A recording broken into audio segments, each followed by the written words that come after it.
देखिए, जब हम हैलो एल्केन या हैलो एरीन की बात करते हैं तो बेसिकली यहाँ पे हम हैलो एल्केन के बारे में जानेंगे। तो जो हैलो एल्केन होता है वो उनमें आपको एक वर्ड मिलेगा कि नाभिक स्नेही प्रतिस्थापन अभिक्रियाएं।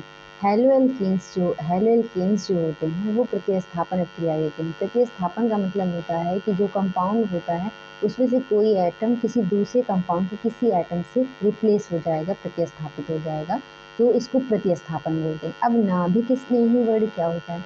देखिए, प्रतिस्थापन क्रियाओं में दो चीजें होती हैं, एक नाभिक स्नेही होता है, एक इलेक्ट्रॉन स्नेही होता है। नाभिक स्नेही और इलेक्ट्रॉन स्नेही को अगर हम समझना चाहेंगे तो इसको ऐसे हम समझ सकते हैं, जैसे मान लीजिए कोई कंपाउंड है,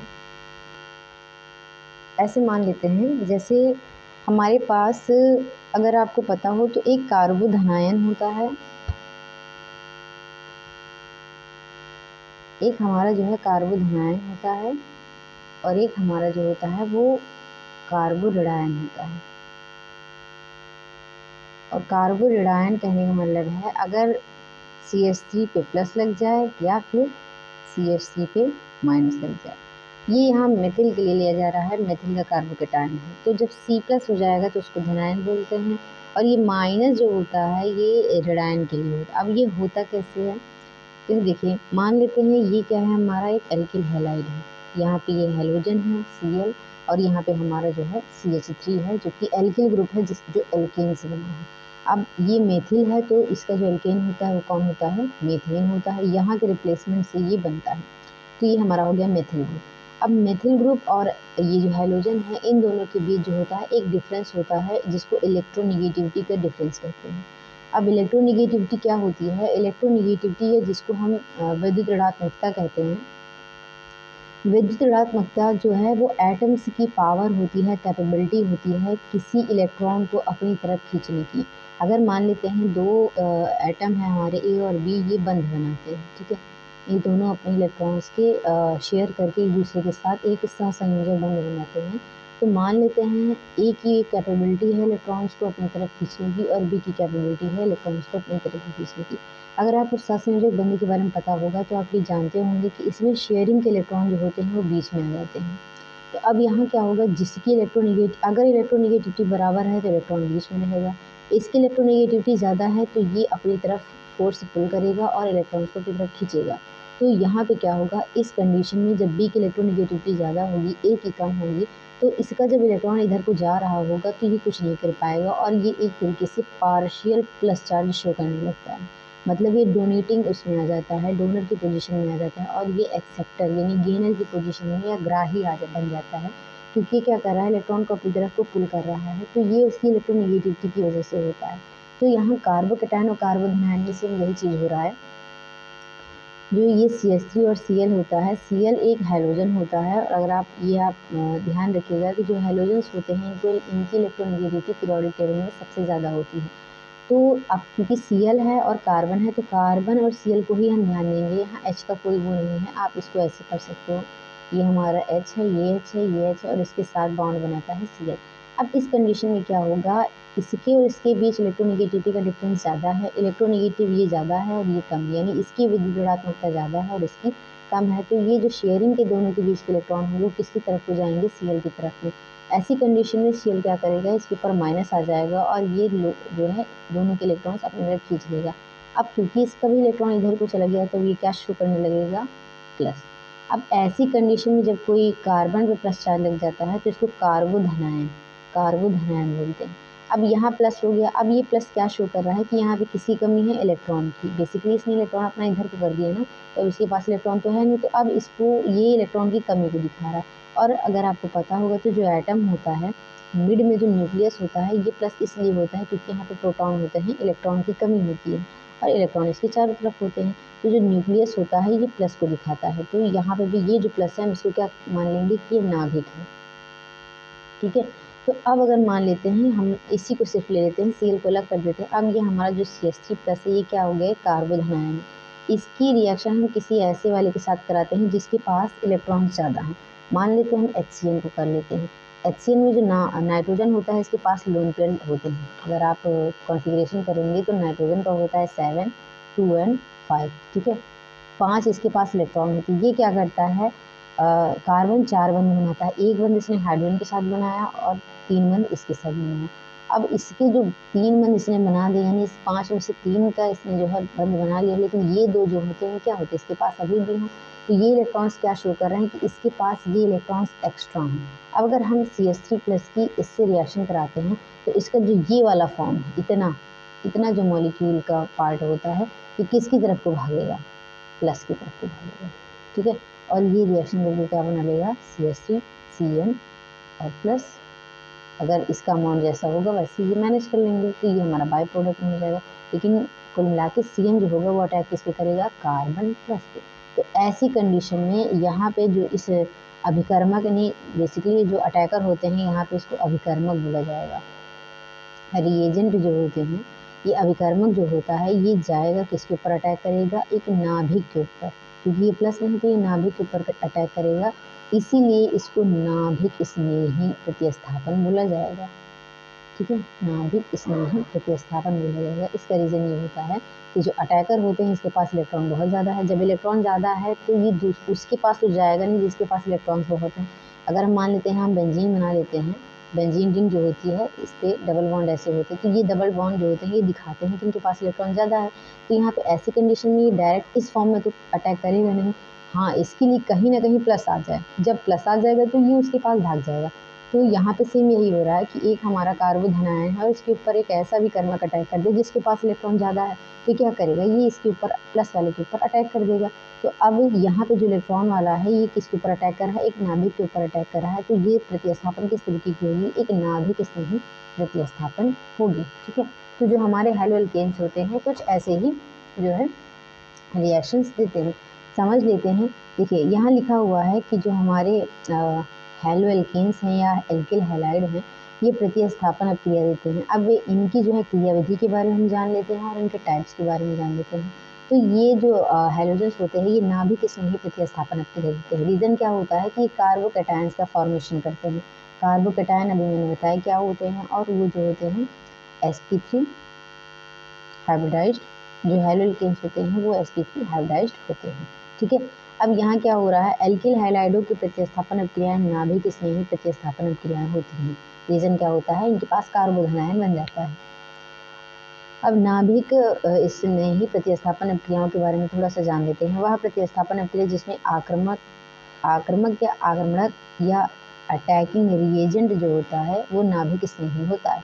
अभी मैंने साइनाइड का एग्जाम्पल बताया था ये, और OH ग्रुप, इसमें भी क्या होता है, ऑक्सीजन के पास बहुत से इलेक्ट्रॉन्स होते हैं, तो उस पर जो नाभिक स्नेही रिएजेंट होता है वो अटैक नाभिक पे करता है, तो नाभिक स्नेही प्रतिस्थापन क्रिया कहलाती है, ठीक है।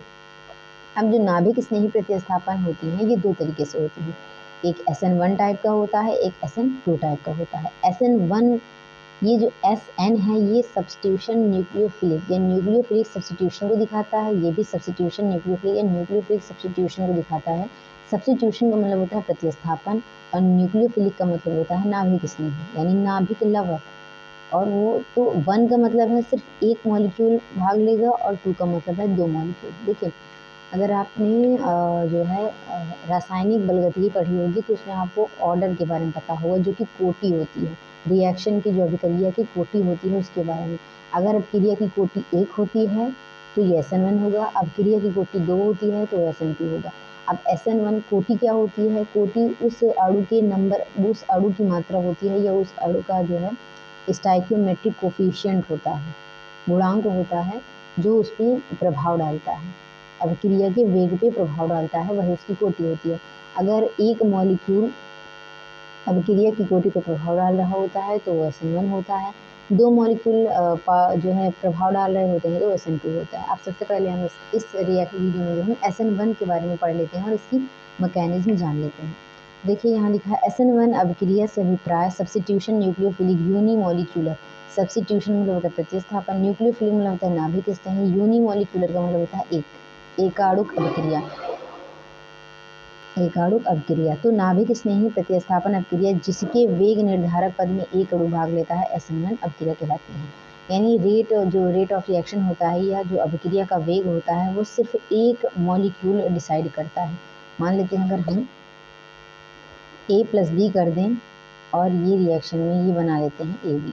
अब यहाँ पे क्या हो रहा है, मान लेते हैं हम A का इन्फ्लुएंस है, B का कोई प्रभाव नहीं है, किस पे, रेट ऑफ रिएक्शन पे, यानी अभिक्रिया के वेग पे क्या है, कोई भी प्रभाव B का नहीं है। लेकिन अगर A का आप अमाउंट बढ़ा दो, A का अमाउंट बढ़ा दो, A का वॉल्यूम बढ़ा दो, A की सांद्रता बढ़ा दो, A का टेम्परेचर बढ़ा दो, A पर प्रेशर बढ़ा दो, तो ये पूरी तरीके से अभिक्रिया को, वेग को प्रभावित करेगा। टेम्परेचर बढ़ेगा तो अभिक्रिया आगे को बढ़ने लगेगी, और इसका अगर हम कम करते हैं तो अभिक्रिया इधर को आने लगेगी। तो A की वजह से क्या हो रहा है, यहाँ अब रेट ऑफ रिएक्शन प्रभावित हो रही है, B की वजह से नहीं हो रही। हम मान लेते हैं यहाँ हम B कोई भी प्रभाव नहीं डाला, चाहे इसको कम करो चाहे ज़्यादा करो, ये जैसे हो रही होगी, B खत्म हो गया तो रिएक्शन भी रुक जाएगी। ठीक है, खत्म होने के साथ रुक जाएगी, लेकिन इसके ज़्यादा होने से कम होने से इसका कोई इन्फ्लुएंस नहीं हुआ। तो इस कंडीशन में सिर्फ A का प्रभाव हो रहा है, तो ऐसी क्रिया की कोटि क्या हो जाएगी, 1 हो जाएगी। ठीक है, ये प्रथम जो है कोटि की अभिक्रिया होती है। तो यहाँ SN1 वही है कि अगर एक मॉलिक्यूल जो होता है इफेक्ट करता है अणु, तो वो SN1 अभिक्रिया है। अब यहाँ फॉर एग्जाम्पल हम समझ लेते हैं। तो एग्जाम्पल में हमने लिया है तृतीयक एल्किल हैलाइड, जिसको टर्सरी एल्किल हैलाइड या ब्यूटिल हैलाइड भी कहा जाता है, या ब्यूटिल हैलोजन, आप कुछ भी ले सकते हैं हैलोजन में, ब्रोमाइड ले सकते हैं, ब्यूटिल ब्रोमाइड हो गया, ब्यूटिल क्लोराइड हो गया। तो एल्किल हैलाइडों की नाभिक स्नेही प्रतिस्थापन क्रियाओं के लिए असेंबल किया गया, यानी यहाँ हमने एग्जाम्पल लिया है टर्सरी एल्किल हैलाइड, जिसको हम टर्ड ब्यूटिल क्लोराइड चाहे लीजिए चाहे ब्रोमाइड, यहाँ हमने लिया है क्लोराइड को। ठीक है, तो जब टर्ड ब्यूटिल या तृतीयक ब्यूटिल क्लोराइड की अभिक्रिया जल और एसीटोन के मिश्रण में अन्योन्य से कराई जाती है, तो टर्ड ब्यूटिल अल्कोहल बनता है। ठीक है, यहाँ ये रही हमारी रिएक्शन टर्ड। देखिए जब टर्ड वर्ड होता है, देखिए अल्कोहल में आप जो है, अगर आपको थोड़ा बहुत भी नॉलेज है तो फर्स्ट डिग्री बताती है प्राथमिक अल्कोहल को, प्राथमिक को, सेकंड बताता है द्वितीय को, 3 बताता है तृतीयक को। बेसिकली हमारा एक कार्बन होता है। ठीक, इस कार्बन के साथ जब पहला कार्बन सिर्फ लग जाए तो उसको बोलते हैं प्राथमिक, 2 कार्बन लग जाए तो बोलते हैं द्वितीयक, 3 कार्बन लग जाए तो उसको बोलते हैं तृतीयक। हमने एग्जाम्पल में लिया है टर्सरी, तो टर्सरी का मतलब है एक कार्बन के साथ कितने लगेंगे, 3, टर्सरी मतलब तृतीयक, एक कार्बन के साथ और कितने कार्बन लगे होंगे, 3। अब उसी हिसाब से हम इसको बैलेंस कर लेते हैं, CH3 हो गया, CH3 हो गया, CH3 हो गया, क्योंकि कार्बन तो जो होता है कितने बॉन्ड बनाएगा, 4, एक बॉन्ड इसके साथ बनाएगा, 3 हाइड्रोजन के साथ। अब इस कार्बन ने भी, ये भी कार्बन 4 बॉन्ड बनाएगा, इधर ये 3 इन ग्रुप के साथ बना लिया जो कि हमारा मेथिल ग्रुप है, और यहाँ पे हम कोई हाइड्रोजन ले लेते हैं, चाहे क्लोरीन ले लीजिए चाहे Br ले लीजिए, तो हमने ले लिया क्लोरीन। तो अब ये हमारा हो गया ब्यूटिल क्लोराइड, जो कि कैसा है, तृतीयक ब्यूटिल क्लोराइड। ठीक है, अब इसकी रिएक्शन हमने किसके साथ कराई है, NaOH के साथ कराई है, किसने, एसीटोन के मिश्रण में। तो हमारा अल्कोहल बनता है, होता कुछ नहीं है, बस ये जो हमारा Cl होता है ये H2O में H+OH होता है, इस H+ के साथ Cl चला जाता है और इसकी जगह कौन आ जाता है, OH, तो हमारा बस बन जाता है तृतीयक अल्कोहल, ब्यूटिल अल्कोहल बन जाता है। ठीक है, और NaCl हमारा इधर आ जाता है। ठीक है, अब क्या हो रहा है, यहाँ अभिक्रिया की दर क्या होगी, अभिक्रिया की दर सिर्फ इसका प्रभाव रखेगी, यानी अगर आप इस ब्यूटिल, देखिए जो अभिक्रिया की दर होती है, रेट ऑफ रिएक्शन होती है, ये जो है एक्सपेरिमेंटली होती है, हम इसको ऐसे ऐसे नहीं डिसाइड कर सकते हैं कि पेन पेपर लिखा और यहाँ जो नंबर होगा उस बेस पे इसकी कोटि तय कर लेंगे। एक्सपेरिमेंटली हम इसको देखते हैं और साइंटिस्ट इसको एक्सपेरिमेंट करते हैं, उसके बाद हमें बेसिकली हमें इसको याद रखना होता है कि कौन सी अभिक्रिया किस कोटि की होगी। तो ये याद रखिएगा कि जो टर्शरी, तो बेसिकली ये जो एग्जाम्पल होता है वो प्रथम कोटि की अभिक्रिया का है, यहाँ पे सिर्फ इसका प्रभाव होगा इसलिए इसको प्रथम कोटि की अभिक्रिया कहते हैं। देखिए कोटि और आणविकता में बहुत अंतर होता है। ठीक है, रासायनिक बलगति अगर आपने पढ़ी होगी तो आपको पता होगा उसमें एक कोटि होती है, एक आणविकता होती है। आणविकता नंबर ऑफ मॉलिक्यूल्स होते हैं और जो कोटि होती है वो उस मॉलिक्यूल का जो नंबर होता है वो होती है, वो भी ये नहीं कि हाँ आपने 5 लगा दिया तो 5 हो जाती है। ठीक है, ऐसे नहीं होते, वो फ्रैक्शनल भी होती है, तो वो आप जब उसका चैप्टर पढ़ाया जाएगा तब आपको समझाया जाता है। तो अभी ये जो अभिक्रिया होती है प्रथम कोटि की अभिक्रिया है, क्योंकि वेग निर्धारक में एक अणु भाग लेता है। बस ये हमारा जो ये टर्ड ब्यूटिल क्लोराइड है या टर्सरी ब्यूटिल क्लोराइड है, जिसको तृतीयक हैलाइड भी बोला जाएगा, तृतीयक एल्किल हैलाइड बोला जाएगा, इसका ही से प्रभाव इस अभिक्रिया में रहता है, ना कि NaOH का। ठीक, तो इसलिए इसको प्रथम कोटि की अभिक्रिया बोला जाता है। मैकेनिज्म देख लेते हैं। अभी मैंने इससे पहले बताया था कि जो एल्किल हैलाइड होते हैं, जहाँ मैंने CH3Cl लिया था, ये यहाँ पे इलेक्ट्रोनेगेटिविटी का डिफरेंस होने की वजह से क्या बना लेता है, ये CH3+। तो सेम ऐसा ही होता है, थर्ड वाले में भी यही होता है, ये Cl जो होता है इस कार्बन से ज़्यादा प्रभाव रखता है, तो ये इलेक्ट्रॉन अपने तरफ खींच लेता है, ये क्या चार्ज लेता है प्लस। अब ये इतना क्या हो गया है, ये कार्बोधन आयन हो गया। अगर आप इसको कंबाइन करना चाहेंगे तो कितना आएगा, C4 काउंट कीजिए, 3 ये 3 ये 3 3 6 3 9 H9 और इस पर कितना चार्ज आएगा +1। अब ये रिएक्ट जिसके साथ भी करा दे, चाहे H2O के साथ करा, अब क्योंकि हमने NaOH के साथ कराया था तो इसका मतलब OH क्या होता है, अभी इससे पहले मैं बताया था कि ये नाभिक स्नेहित कर्मक होता है OH और Cl, और जो होता है तो यहाँ OH में भी ऑक्सीजन की वजह से क्या होता है, ये नाभिक स्नेही होता है। तो जब ये ब्यूटाइल क्लोराइड जो होता है हमारा कार्बोधन आयन बना देता है, ये CH3C+ बना देता है, तो OH जो होता है इसके ऊपर अटैक करता है, किस वजह से, क्योंकि प्लस होता है और इसके पास क्या होता है, माइनस होता है। तो ये जो होता है रिएक्ट करके क्या बनाता है, एल्कोहल। यही इसका जो है मैकेनिज्म होता है, क्रिया विधि होती है जो 2 स्टेप में खत्म हो जाती है। ठीक है, जो मैंने समझाया है बस इसी को थोड़ा सा हम और पढ़ लेते हैं कि जो SN क्रिया होती है ये इसकी फर्स्ट स्टेप में या प्रथम पद में क्या होता है, कार्बोधनायन बनता है जो नाभिक स्नेही से सामने से या पीछे से क्रिया कर सकता है।